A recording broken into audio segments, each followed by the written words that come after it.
আমির সাহেব একদিন বলেছিলেন যে উই রিভোল্ট কর্নেল ওলি বলেছিল, এটা নিয়ে অনেকের গায়ে জ্বলন ধরেছিল। উনি কেন বলেছেন? জিয়াউর রহমান নিজেই লিখেছেন ACR annual confidential report, this officer played the main role which enabled 8 Bengal, East Bengal regiment to revolt on the crucial night of 25-26 March. এই অফিসারই 1971 সালের 25-26 মার্চ রাত্রে বিদ্রোহে গুরুত্বপূর্ণ ভূমিকা পালন করে। আমি বিদ্রোহ না করলে তখন কিন্তু বিদ্রোহ হতো না, উনি ছিলেনই না, উনি অনুপস্থিত ছিলেন। উনি চট্টগ্রাম বন্দরের দিকে যাচ্ছিলেন, কয়েক মিনিট পর উনাকে মেরে কর্ণফুলীতে ফেলাই দিত। এছাড়াও পরের বছর 73 ইংরেজিতে তৎকালীন মেজর শওকত, ব্রিগেডিয়ার শওকত হিসেবে চট্টগ্রাম ব্রিগেডের কমান্ডার ছিল। উনি আমাদের তৃতীয় সিনিয়র লোক ছিল যুদ্ধের সময়। উনি কি লিখেছেন? This officer on his own initiative আজ Ziaur Rahman to declare independence of Bangladesh. এই অফিসারে জিয়াউর রহমানকে বলছে স্বাধীনতা ঘোষণা করার জন্য। তো তোমাদের আত্মদাহ কেন হচ্ছে? এই ডকুমেন্টগুলি তো আর্মি হেডকোয়ার্টার আছে। একদম যদি ইংরেজি লেখাপড়া করতে না জানো, ঢাকা ইউনিভার্সিটি ইংলিশে প্রফেসরকে নিয়ে যাও এগুলি পড়ার জন্য, অসুবিধাটা কোথায়? আর যদি ওখানে অসুবিধা হয়, আমার ঘরে আসো, অরিজিনাল এসিআর তো আমি রেখে দিছি। আমি তো ওই রকম বোকার লোক না। আমি যখন চাকরি ছেড়েছি অরিজিনাল এসিআরগুলি আমি সাথে নিয়ে আসছি। আমার ঘরে আসো, বিনা পয়সায় দেখাই দেবো। সুতরাং আমিরকে টিটকারি না মেরে এটা গ্রহণ করো। সত্যকে গ্রহণ করা একজন মানুষের কাজ। এটা অস্বীকার করে বেশি দিন টিকতে পারবে না। সত্যিকার অর্থে এই পাকিস্তানের বিরুদ্ধে বিদ্রোহ করার জন্য যে লোকটা প্রথমে চিন্তা করেছিল, তিনি হলেন lieutenant colonel M R. Chowdhury, Mujibur Rahman Chowdhury. ওনার আমি খুব একজন ঘনিষ্ঠ লোক ছিলাম। উনি ছিলেন 4 বেঙ্গল রেজিমেন্টের অধিনায়ক। বদলি হয়ে আসেন চট্টগ্রামে, chief instructor east Bengal regimental centre. আমাকে বলা হতো blue I'd boy of M R. Chowdhury. উনি আমাকে ডাকে চট্টগ্রাম সেনানিবাসে নিয়ে গেলেন। আমি ছিলাম ষোলো শহরে। উনি বললেন যে আমাদের কোনো ভূমিকার প্রয়োজন ছিল না। উনি সরাসরি প্রস্তাব দিলেন, বাংলাদেশের এই অবস্থাতে কি করা দরকার। আমি স্যার বিদ্রোহ করতে হবে, দেশ স্বাধীন করতে হবে। বলছে এগ্রি, তুমি তোমার প্রস্তুতি গ্রহণ করো, আমি আমার প্রস্তুতি গ্রহণ করি। কয়েকদিন পরে জিয়াউর রহমান সাহেব ওনার বাসায় আমাকে ডেকে পাঠালেন। প্রথম দিন আমি ওনার সাথে কথা বললাম না, কারণ উনিও ছিলেন আইএসআইয়ের একজন কর্মকর্তা, আমিও ছিলাম। সুতরাং তাকে আমি আগের থেকে জানি না, চিনি না, কোথায় কথা বলে কি বিপদে পড়ি। প্রথম দিন আমি ওনার কথাগুলি শুনে চলে আসলাম। কয়েকদিন পর উনি আমাকে আবার ডাকলেন, আবার ডেকে জিজ্ঞাসা করলেন, আমি এত ভূমিকা রাখেন কেন, আসলে কি করতে চান সেটাই বলেন। বলছে কি করণীয়? আমি আপনি বলেন কি করণীয়। বলছে একটা কিছু তো করতে হয়। আমিও বুঝি একটা কিছু করতে হয়, কিন্তু সে একটা কিছু কি? বলছে বিদ্রোহ করলে কিরকম হয়? আমাদের খুব ভালো হয়। বলছে তাহলে তোমার প্রয়োজন, তুমি ছাড়া তো 8ম বেঙ্গল রেজিমেন্টে সোলজাররা কারো কথা শুনবে না। তাহলে আমি ঠিক করে নেব। তাহলে আমরা 3 জন হলাম, বাকিরা জানে আংশিক। কেউ জানে 2 আনা, কেউ জানে 1 আনা, কেউ জানে 1 পয়সা, কেউ জানে 3 আনা। পুরা গল্পটা আমি আর জিয়াউর রহমান সাহেব ছাড়া কেউ জানে না। কারণ এম.আর. চৌধুরী সাহেবকে 25 রাতে 10টার দিকে উনাকে 20 বেলুচ রেজিমেন্ট গাড়ির পিছনে রশি দিয়ে বন্ধ করে হেসরাইয়ে তাকে হত্যা করা হয়। জিয়াউর রহমানকে হত্যা করতো 5 মিনিট পরে, আমি যদি ফিরে এনে আনতাম। এটা আমি ফিরে আনি না, এটা আল্লাহর হুকুম। আমি মালিকের হুকুমটা পালন করেছি মাত্র। আমি বাংলাদেশ সেনাবাহিনীর 1st ব্রিগেড মেজর।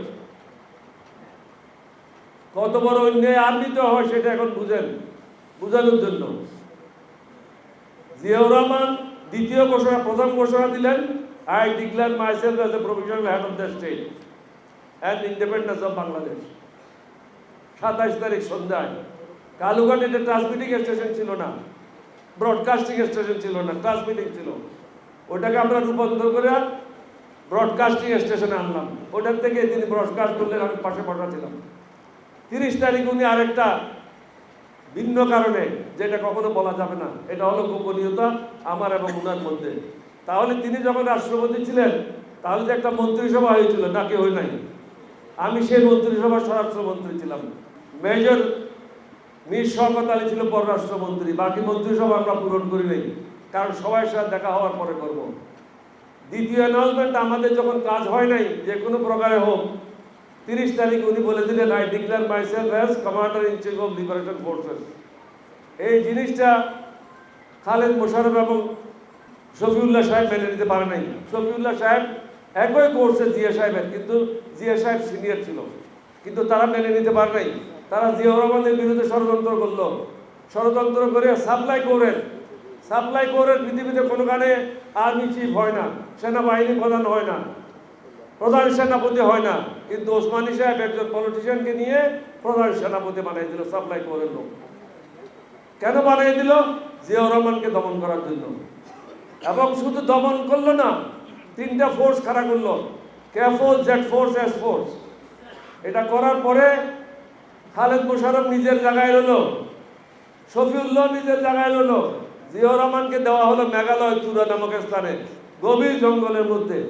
এখন যেন উনি আর বাংলাদেশে ফিরে আসতে না পারেন। উনার বিরুদ্ধে অনেক ষড়যন্ত্র হয়েছে, থাকার তো কথা 1 নম্বর সেক্টরে। যা হোক, এই সিদ্ধান্ত যখন হয়, উনি আমার সাথে দেখা করতে আসেন ছাগল নাইয়ের উল্টা দিকে শ্রীনগর বিওপিতে।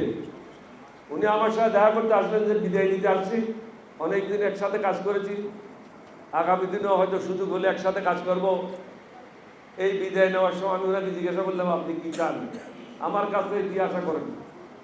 উনি বললেন, তোমার কাছ থেকে আশা করি তুমি যদি এই যুদ্ধের সময় আমার সাথে থাকতে, এর থেকে বেশি বড় পাওনা আমার কাছে আর কিছু ছিল না। তাহলে আপনার সাথে আছি, আপনি যান, আমি কালকে সকালে গাড়ি নিয়ে রওনা হবো। বল, তোমার পোস্টিং অর্ডার, আমার পোস্টিং অর্ডার কে করবে? আমি কোন ব্যাটার আন্ডারে আসি? আমি যখন বিদ্রোহ করেছি, আমি কোনো সংবিধান মেনে করেছি? আমি কোন কারণ নেতৃত্বে করেছি? আমি তো নিজেই বিদ্রোহ করেছি। সুতরাং অর্ডার কিসের? ওসমানীর অর্ডার নিয়ে আমি কোনোখানে যাব না। আমার জিপ, আমার অর্ডার, আমার বন্দুক, এ হলো আমার সাথী। পরের দিন সকালে আমি তুরাতে চলে গেলাম। তুরাতে গিয়ে জঙ্গল পরিষ্কার করে ব্রিগেড হেডকোয়ার্টার সেট আপ করলাম। জিয়া সাহেব 3 দিন পর আসে দেখে কি সুন্দর ব্রিগেড হেডকোয়ার্টার। উনি বললেন যে এখন ইন্ডিয়ান আর্মি থেকে একজন মেজর আসবে, ব্রিগেড মেজর হবে। তা আমি চুপচাপ থাকলাম। জেড ফোর্সের ব্রিগেড কমান্ডার, সরি, এস ফোর্সের ব্রিগেড মেজর আসলো ইন্ডিয়ান আর্মি থেকে, কে ফোর্সে আসলো, জেড ফোর্সে আসলো সন্ধ্যার সময়। আমি ওকে বললাম, রাত্রে খাও আর ঘুমাও, সকালে নাস্তা করে এখান থেকে বাইকে যাও। ও বলে, কেন? আমি যে এখানে আর কেউ থাকবে না, এখানে আমি ছাড়া আর কেউ নেই, আমার বন্দুক থাকবে সাথে, উল্টাপাল্টা কাজ করলে কি করবো এটা বুঝতে পারবো। তো জিয়াউর রহমান সাহেব আমাকে ডাকলেন, বলে, তুমি ব্রিগেড মেজর কাজ জানো? আমি জানি না। আপনি তো ব্রিগেড মেজর কাজ জানেন, আপনার থেকে শিখবো। আমার যে সুবাদার মেজর রহমান আছে, সে তো 2য় বিশ্বযুদ্ধের সুবাদার, তার কাছ থেকে শিখবো। কিন্তু ইন্ডিয়ান অফিসার জেড ফোর্স হেডকোয়ার্টারে থাকবে না। আমি বিদায় করে দিলাম। শেষ পর্যন্ত 4 জন অফিসারের ডিউটি আমি করেছি। জিয়াউর রহমান লিখেছে, আমার অ্যানুয়াল কনফিডেন্সিয়াল রিপোর্টে লিখেছে that at times he performed the duty of DQMG and other. আমি যেটা বলতে চেয়েছিলাম, আমি যে ব্রিগেড মেজর ছিলাম, সেনাবাহিনীতে এই অর্ডারটা হয় নাই। 1971-এও হয় নাই, 1972-এও হয় নাই, 73-এও হয় নাই, 74-এও হয় নাই, 75-এ আমি যখন আর্মি হেডকোয়ার্টার আসলাম, তখন মিলিটারি সেক্রেটারি ছিল ব্রিগেডিয়ার নাসিম, পরে সেনাপ্রধান। তাকে আমার অফিসে ডেকে পাঠালাম। আমি আজকে সন্ধ্যার মধ্যেই এটা অর্ডার হবে। দ্যাট ক্যাপ্টেন ওলি ওয়াজ ব্রিগেড মেজর এই পিরিয়ড থেকে এই পিরিয়ড পর্যন্ত।